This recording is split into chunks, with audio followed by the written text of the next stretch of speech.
Assalamualaikum warahmatullahi wabarakatuh. Selamat pagi semuanya. Alhamdulillah kita dapat bertemu lagi dalam pertemuan kali ini dan semoga kita semuanya selalu dalam keadaan sehat walafiat ya. Pada pertemuan kali ini kita akan membahas tentang sholat wajib. Nah, sebelumnya kita berdoa terlebih dahulu supaya kita diberikan kelancaran dalam pembelajaran kali ini. Berdoa mulai. Bismillahirrahmanirrahim. Raditu billahi robba wa bil islami dina wa bi Muhammadin nabiyya wa rasulah. Rabbi zidni ilma warzuqni fahma. Amin ya rabbal alamin. Sebelumnya ibu mau mengingatkan kepada kalian jangan lupa mengisi absen ya. Pada hari ini kita akan membahas tentang sholat wajib. Minggu kemarin kita sudah membahas tentang toharoh. Apa itu toharoh? Siapa yang masih ingat ayo? Ya, toharoh itu bersuci. Jadi kaitan antara sholat dan toharoh adalah kita tidak bisa sholat jika kita tidak dalam keadaan suci.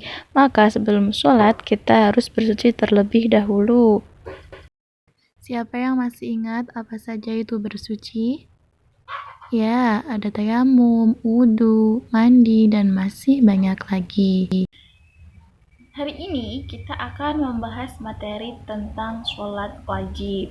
Kalian setiap hari pasti selalu melaksanakan sholat, kan?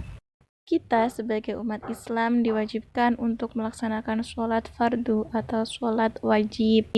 Nah, apa sih itu sholat? Sebelum kita memasuki pembahasannya, di sini bahkan menjelaskan tujuan pembelajaran dari mempelajari materi sholat wajib. Yang pertama adalah siswa dapat menjelaskan pengertian sholat. Yang kedua, yaitu siswa dapat menyebutkan syarat, rukun, hal-hal yang membatalkan sholat, dan waktu melaksanakan sholat wajib. Ya, tujuan yang selanjutnya kalian bisa membaca sendiri di sini ya. Nah, kita lanjut ke pembahasan yang pertama yaitu pengertian sholat. Apa sih itu sholat? Kalian kan sering melaksanakan sholat setiap harinya. Kalian pada tahu nggak pengertian dari sholat itu sendiri? Jadi Ibu akan bahas di sini pengertian sholat. Sholat secara bahasa ialah berdoa. Dan secara istilah, sholat adalah segala perbuatan maupun perkataan yang diawali dengan takbiratul ihram dan diakhiri dengan salam. Mengapa demikian? Ya karena kan kita kalau sholat itu diawali dengan gerakan takbiratul ihram atau Allahu Akbar, diakhirinya dengan salam Assalamualaikum warahmatullahi wabarakatuh. Nah, itu yang dinamakan sholat secara istilah. Sudah cukup jelas kan penjelasan dari saya tentang pengertian sholat? Sekarang kita lanjut ke pembahasan yang selanjutnya, yaitu tentang syarat sah sholat.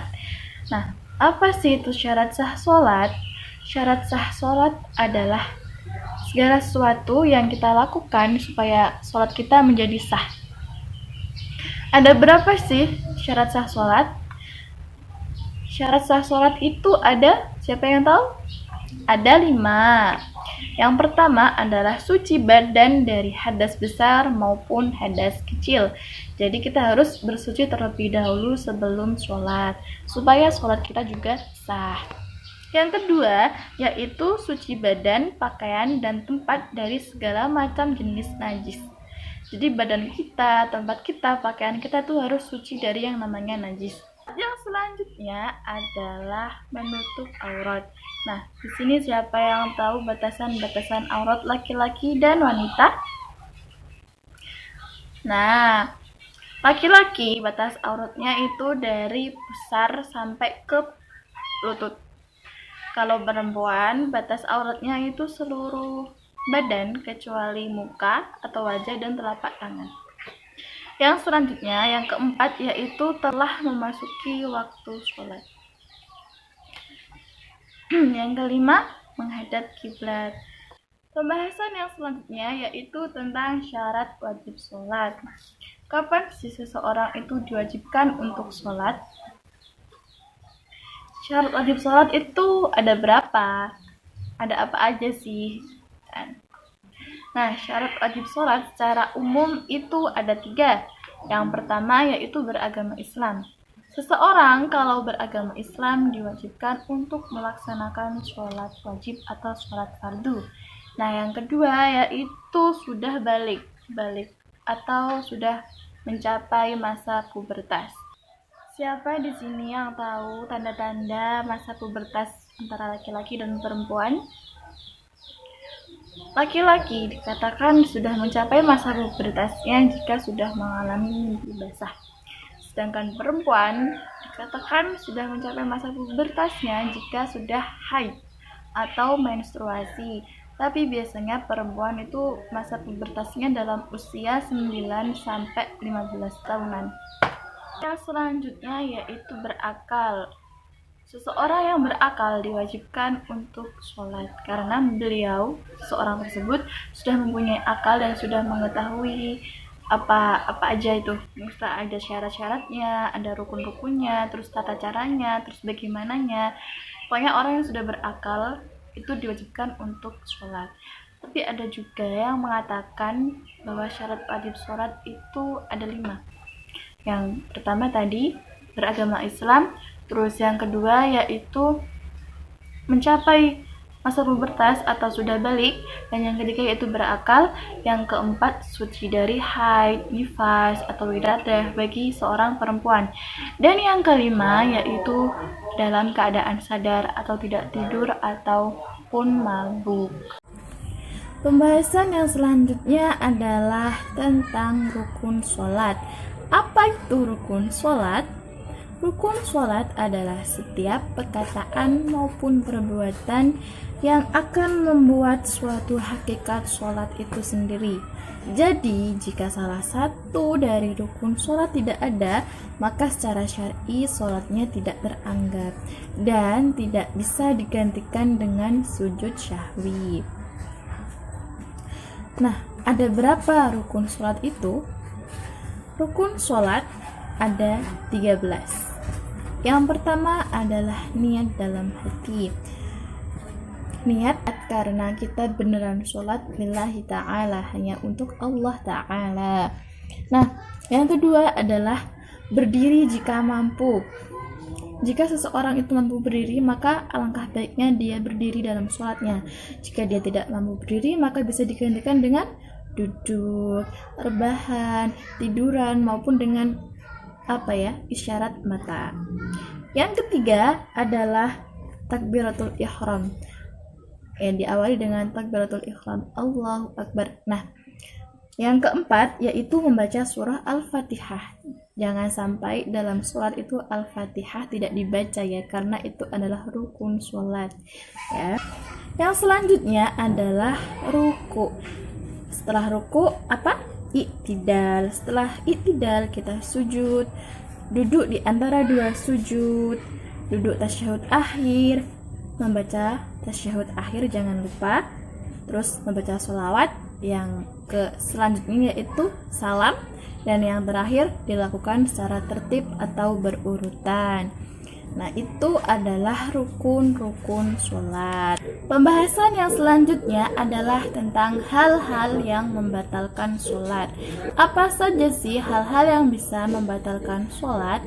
Nah, yang pertama adalah sengaja meninggalkan rukun sholat atau syarat sah sholat. Yang kedua yaitu sengaja berbicara ketika sholat.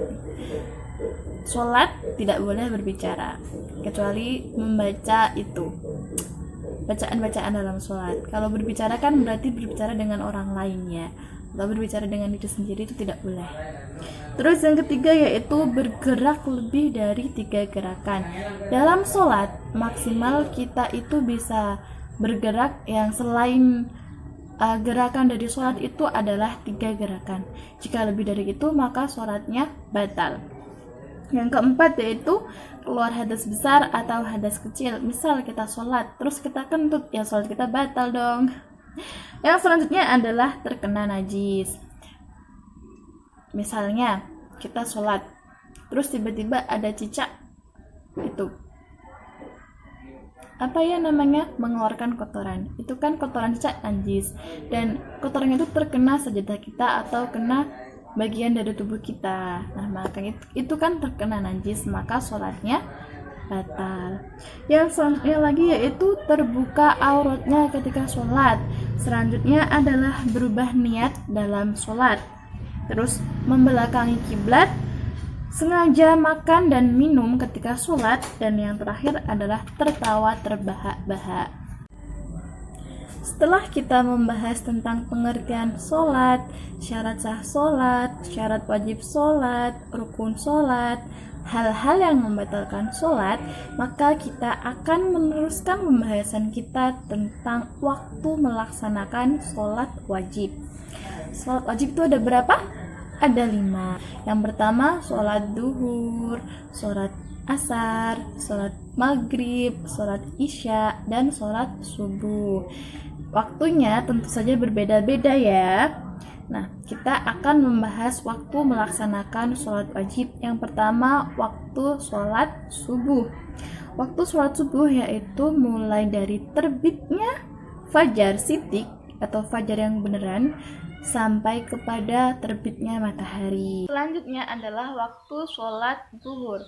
Waktu sholat zuhur adalah mulai dari tergelincirnya matahari sampai bayang-bayang suatu benda, panjangnya itu lebih dari panjang benda itu sendiri.